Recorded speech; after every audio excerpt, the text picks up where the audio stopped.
At dahil papasok nga ako, maya-maya pa na konti. Pero gusto ko kasi magpakilay na medyo matapang pa.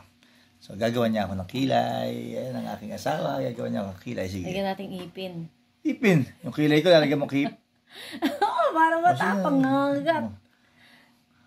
Triangle na mga ipin. Lagyan mo ng itak. Yung mga ganyan, ipin na.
Yung isa lang, tapos na yung kilay ko, nililinis na lang.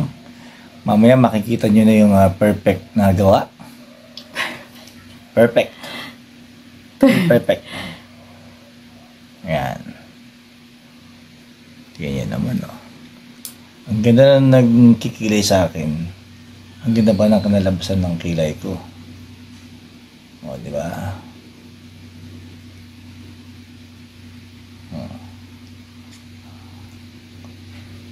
Okay.